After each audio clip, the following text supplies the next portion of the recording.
মায়ের দুটি সন্তান। বড় সন্তান চাষবাস করে, বাবা তো ছোটোবেলায় মারা গেছে, চাষবাসগুলো করতে হবে, জমি জায়গা দেখতে হবে, তার জন্য পড়াশোনা বেশি কিছু করতে পারে না। আর ছোটো ছেলে ওই চাষবাসের ধার দিকেও যায় না, কিন্তু জানে, সব জানে, চাষের সব কাজ জানে, কিন্তু পড়াশোনাটাও করছে বলে আর চাষের ধারে পাশে যায় না। ছোট্ট সংসার, ছোট্ট পরিবার, মা অন্তঃপুরাণ দুটো ছেলেরই। বড় ছেলের বিয়ে দিল দেখে শুনে, একটা গরিবের মেয়ে দেখে।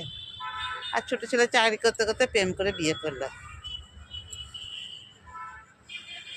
ছোট বউ বিশাল অহংকারী, নিজের স্বামী রোজগার করে, নিজে সংসারটা ভালো করে দেখেও না। স্বামীকে বলে যে আমাকে সব পয়সা আমার হাতে দিতে হবে, কেন তুমি রোজগার করছো, তুমি তোমার মাকে দেবে কেন, তোমার বৌদিকে দেবে কেন, আমাকে পয়সাগুলো দাও। ছোট চিন্তা করলো যে না, এক্ষুনি অশান্তি হবে, মাকে বুঝিয়ে বল। মা বলছে না না, বৌমার হাতেই দে, যেটুকুন পয়সা লাগবে আমাকে দিবি, আমি চাইবো। আর সংসার চালাচ্ছিস তো তোরাই, আমি তো আর সংসার চালাইনি। বড় ভাইকে আমি বুঝিয়ে বলবো, তোর বড় ভাইকে বুঝিয়ে বলবো। ঠিক আছে মা। তবুও ছোট বৌমার হিংসা যায়নি, প্রচুর হিংসা।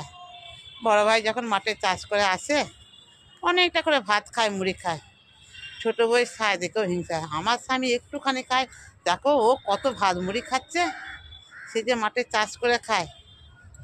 বড় বৌমা খুব দেখে কষ্ট হয়, দেখো আমার স্বামীকে এরম করে বলছে, আমার স্বামী না একটু খায় খেটে খুটে এসে, উনি চাকরিদের মানুষ, অফিসে যায়, টাইমে খায়, ও আর কতটা খাবে। ব্যাস, একদিন বড় বউর সামনে এই কথাটা বলতে বড় বউ খুব রেগে গেল। আমার স্বামীকে বলছে, দেখো তোমার নামে প্রতিদিন তোমার ছোট ভাইয়ের বউ এরম করে বলে, আমার খুব খারাপ লাগে, তুমি এতটা খাও এতটা খাও কেন বলে এগুলো। বলে ঠিক আছে, তোমার ছোট ভাইও তো নাঙ্গল চাষ করতে পারে, খেতে কাজ করতে পারে, তোমার ছোট ভাইকে একদিন বলো না যেতে। কী করে বলি বলো কিনে, চাকরি টাকরি করে।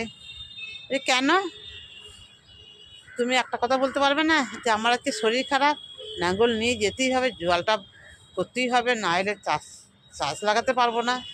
ঠিক আছে, মিথ্যা মিথ্যা করে বললো, ভাই আজকে আমি নাঙ্গলটা নিয়ে যেতে পারছি না, তুই যা না।